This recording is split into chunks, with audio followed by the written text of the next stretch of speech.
বন্ধুরা, শুভ সকাল। সৌরভের ছাদ বাগানে আরও একটি নতুন ভিডিওতে জানাই আপনাদেরকে স্বাগত।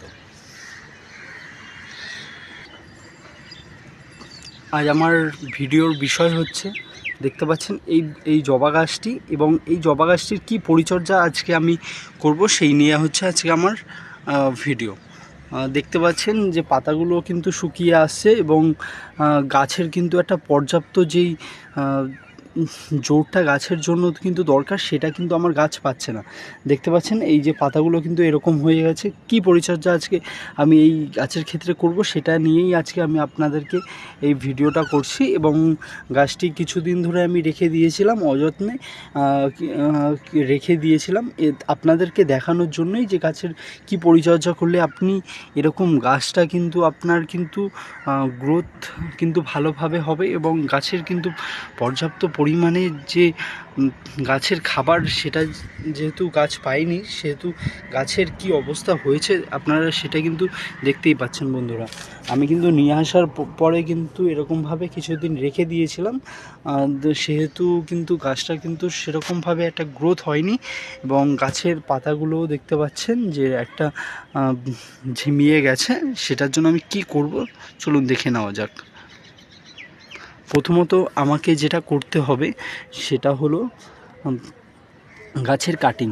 এই 4-5টা ডাল যেগুলো রয়েছে, এই 4-5টা ডাল যদি আপনি রাখেন, সেক্ষেত্রে কিন্তু আপনাদেরও যদি এরকম হয়ে থাকে যে আপনাদের এরকম 4-5টা ডাল রয়েছে, তার মধ্যে সবথেকে হেলদি যেই ডালগুলো রয়েছে সেই হেলদি ডালগুলো রেখে, আর যেগুলো হচ্ছে দেখতে পাচ্ছেন এই যে এই ডালটা কিন্তু বেশি একটা জোর পাচ্ছে না, সেহেতু আমি এই রকম ছোটোখাটো যে ডালগুলো, চলুন আমি কী করতে হবে, কাটিং করে নিতে হবে।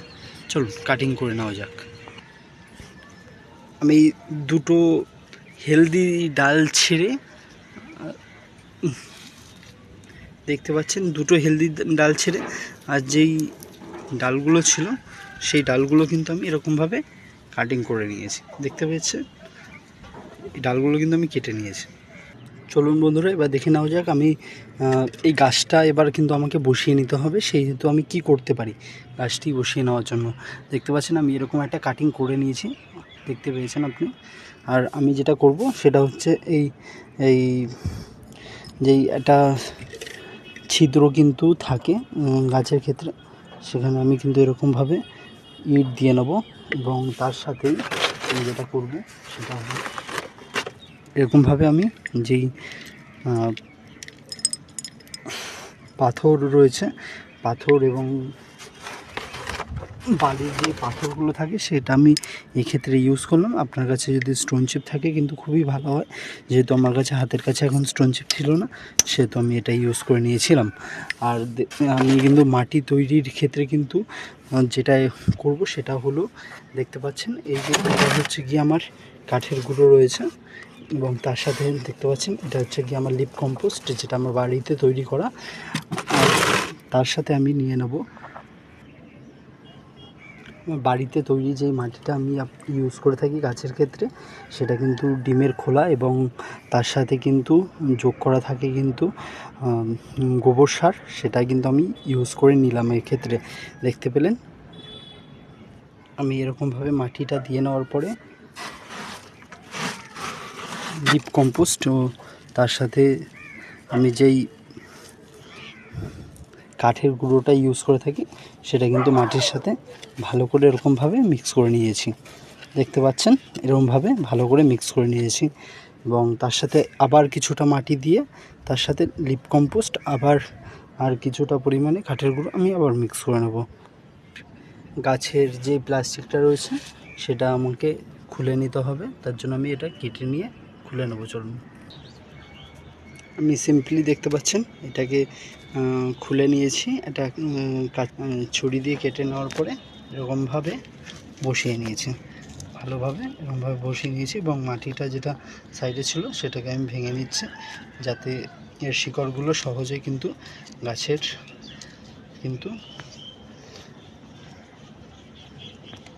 যে মাটিটা আমি তৈরি করেছি সেটার থেকে একটু পর্যাপ্ত খাবারটা যাতে পেতে পারে। আর তার সাথে দেখতে পাচ্ছেন এই যে এইভাবে নিতে হবে।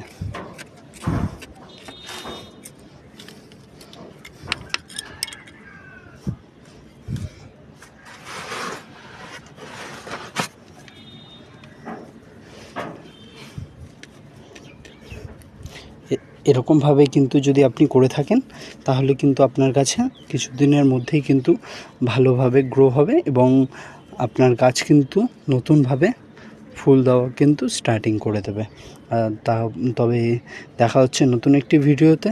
সৌরভের ছাদ বাগানকে দেখার জন্য আপনাদেরকে ধন্যবাদ। আর যদি আপনাদের চ্যানেলটি ভালো লেগে থাকে তো একটা লাইক করে দেবেন আর সঙ্গে থাকবেন সৌরভের ছাদ বাগানের। দেখা হচ্ছে নতুন একটি ভিডিওতে।